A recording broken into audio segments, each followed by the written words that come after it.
obviously, from an American perspective, watching that, there's got to be huge concerns, given that they are hosting the World Cup in 2026, in 2 years' time. There needs to be a lot of lessons learned so we don't see these injustices, these problems happening on a bigger scale. Yeah, I hope there were huge concerns before Bielsa said what he had to say, just kind of given where we were in this tournament.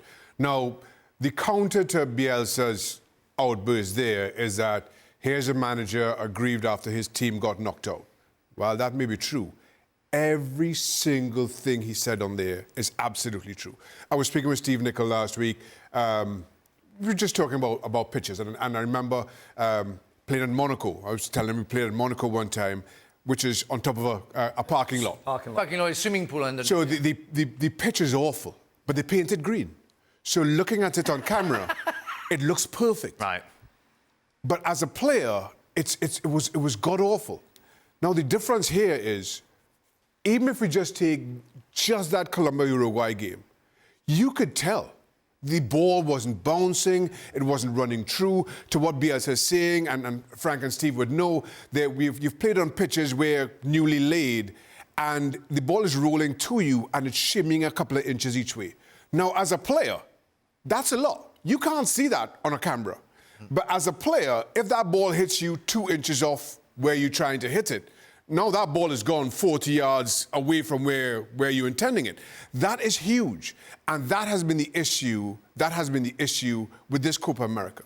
Now, the amazing thing to me is, with everything and all the issues in this tournament, is US hosted the Copa America in 2016. Surely, and as far as I can remember, and maybe because of the time, I forget, but there weren't these complaints, or these many complaints in 2016. Now, all of a sudden, the pitches are awful. We've seen that. The one thing you thought coming into the US, especially given how litigious this place is that security would be spot on. That's awful. You can't get the training pitches right. I mean, how do you not get training pitches right to Bielsa's complaint and Bolivia? Training pitches, you don't need stands. You don't need a central location. You need a pitch. All you need is grass.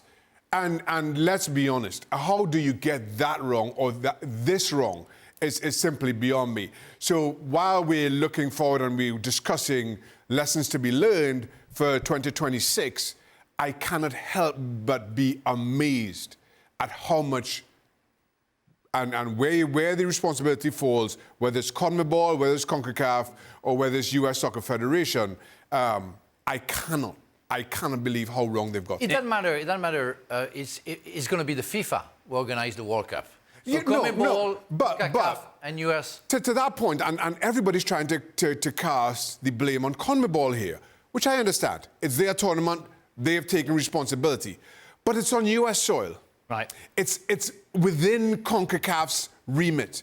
And as I mentioned, should something happen, a facility failure and somebody gets hurt, you know CONMEBOL is getting sued, CONCACAF is getting sued, US Soccer Federation is getting sued. If it was in Charlotte was getting sued.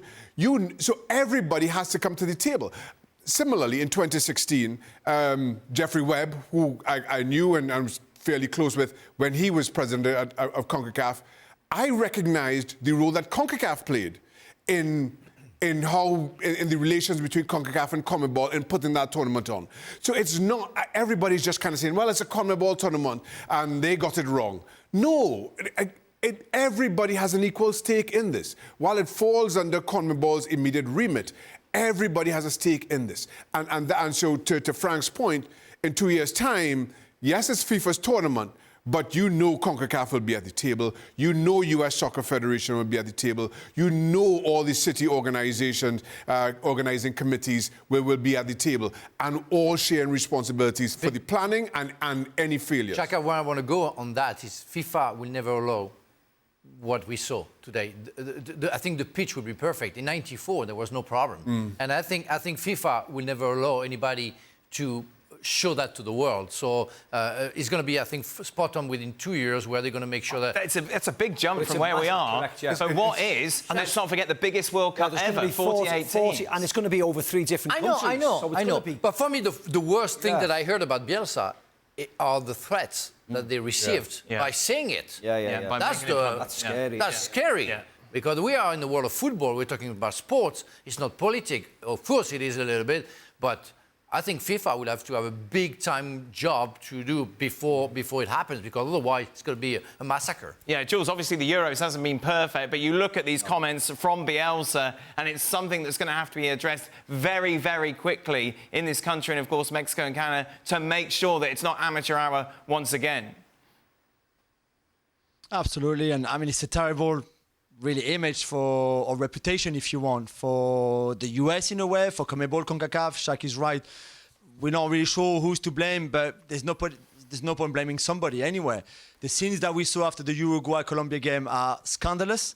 Should never happen in a football stadium. The security there was scandalous. And Bielsa is not the first one. We heard Scaloni, we heard Dorival Jr., we heard loads of those national team head coach complaining about the pitch or the training pitch, like Bolivia, the conditions that the games were played, the fact that the stadium were not full, by the way, which also, this is also a worry, because they don't turn up for the Copa America. Are they going to turn up for the World Cup? Are you going to sell those tickets for, you, like you said, a lot more games, with a lot more teams, with a lot much smaller teams as well?